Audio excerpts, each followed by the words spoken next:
انسان کی کامیابی اور ناکامی کا ایک معیار ہے جو ہمارے سامنے آ رہا ہے، اور یہ ہر شخص جانتا ہے کہ ہم جو بھاگ دوڑ دنیا میں کر رہے ہیں، صبح سے شام تک کی مشقت، آپ لوگ اکثر اپنے گھر والوں کو چھوڑ کر آئے ہوئے ہیں یہاں، کتنی محنت ہے، کتنی مشقت ہے، کتنی مشکلات اٹھا رہے ہیں، لیکن یہ سب کچھ کیوں کر رہے ہیں؟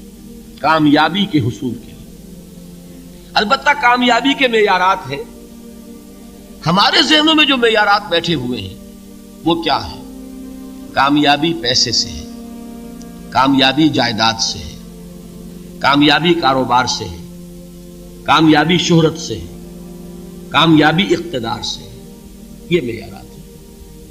جو جتنا دولت مند اتنا کامیاب، جو جتنا مشہور اتنا کامیاب، جو جتنا پاپولر اتنا کامیاب، جو حکومت پر پہنچ گیا کامیاب، جس نے بڑا کاروبار جما لیا کامیاب، جس نے بہت جائیداد بنا لی کامیاب۔ یہی ہے اصل میں ساری بس کی گانٹھ۔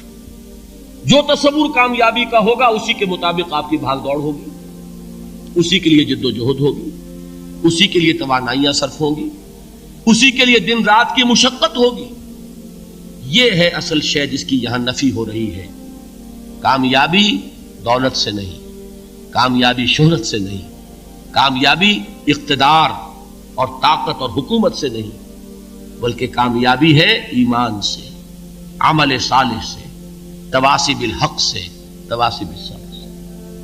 آپ غور کیجئے اس نقطہ نظر کا، اس ایٹیچیوڈ کا، یہ جو مینٹل ایٹیچیوڈ ہے، اس کا بدل جانا ہی انسانی شخصیت کے اندر انقلاب برپا کرے گا۔ اب آپ کا نتیجہ کیا نکلا؟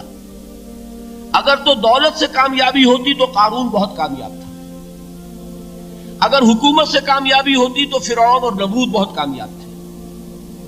کامیابی ان سے نہیں ہے۔ کامیابی انسان دولت میں قارون کی دولت تک پہنچ جائے اور دنیا میں دبدبہ اور اقتدار اور سلطنت اور حکومت کے اعتبار سے وہ نمرود اور فرعون کا مقام حاصل کر لے، وہ ناکام ہے، خائب ہے، خاسر ہے، برباد ہے۔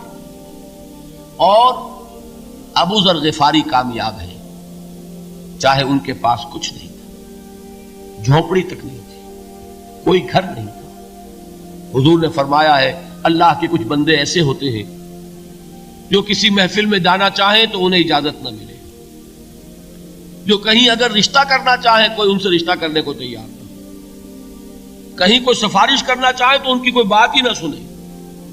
لیکن اللہ کے ہاں ان کا وہ مقام ہے کہ اگر بھولے سے بھی کسی بات پر قسم کھا بیٹھتے ہیں تو اللہ ان کی قسم کی لاج رکھتا ہے۔ یہ ہے فرق، یہ جان لیجیے اچھی طرح۔ اس بات کا مان لینا آسان، اس پر سبحان اللہ کہنا آسان، لیکن اس کے مطابق آپ کے اپنے ذہن کا بدل جانا بہت مشکل، اس لیے کہ ہم متاثر ہوتے ہیں اپنے ماحول سے۔ وہ بڑا محل ہے، دیکھ کر ایک دفعہ جھرجھری آتی ہے، وہ بڑی سی 20 فٹ لمبی کار سناٹے کے ساتھ آپ کے پاس سے گزر گئی، ایک دفعہ اعصاب کے اندر ارتعاش ہوتا ہے، محسوس ہوتا ہے بڑے یہ نصیبے والے لوگ ہیں، بڑے خوش نصیب، بڑے کامیاب، حالانکہ کچھ معلوم نہیں کہ یہی سب سے بڑی بد نصیبی ہو سکتا ہے کہ یہی سب سے بڑی ناکامی ہو۔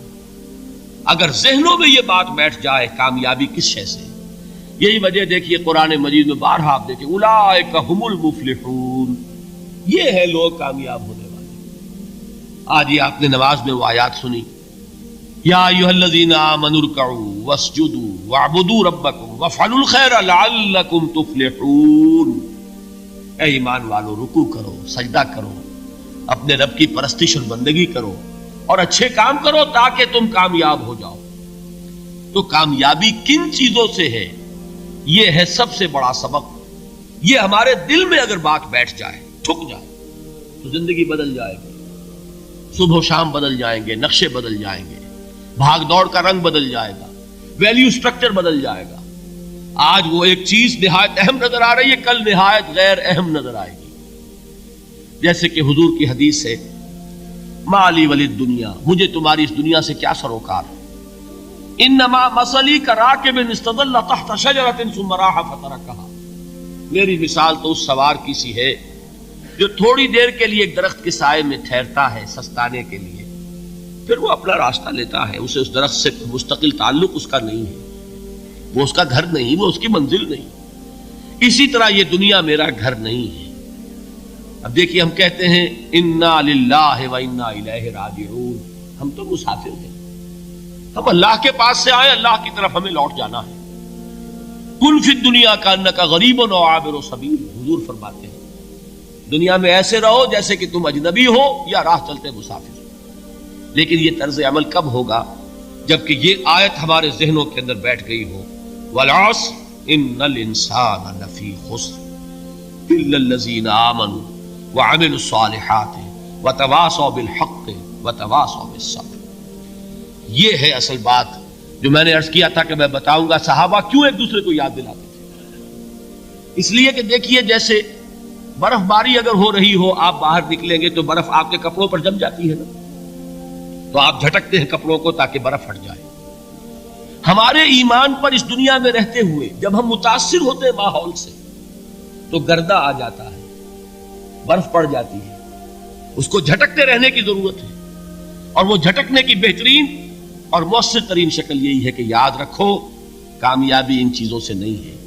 چمک دمک جو ہے دنیا کی، یہ ساری چمک دمک جو تمہیں رجھا رہی ہے، جو تمہیں اپنے اندر گم کیے ہوئے ہے، یہ لفظ گم پر اقبال کا وہ شعر یاد آ گیا کہ کافر کی یہ پہچان کے آفاق میں گم ہے، اور مومن کی یہ پہچان کے گم اس میں ہے آفاق۔ تم گم نہ ہو کر رہ جاؤ، اس میں مبہوت نہ ہو کر رہ جاؤ، مرعوب نہ ہو کر رہ جاؤ، دنیا ہی کی محبت تمہارے اوپر ڈیرے نہ ڈال دے، تمہارے دلوں کے اوپر مسلط نہ ہو جائے۔ لہذا تازہ کرتے رہا کرو، والعصر ان الانسان لفی خسر الا الذین آمنوا وعملوا الصالحات وتواصوا بالحق وتواصوا بالصبر۔ پھر یاد کر لو، پھر تازہ کر لو اپنے اس یقین کو کہ کامیابی دولت سے نہیں، کامیابی ثروت سے نہیں، کامیابی اقتدار سے نہیں، کامیابی شہرت سے نہیں، کامیابی جائیداد سے نہیں، کامیابی ہے ایمان سے، کامیابی ہے عمل صالح سے، کامیابی ہے تواصی بالحق سے، کامیابی ہے تواصی بالصبر سے۔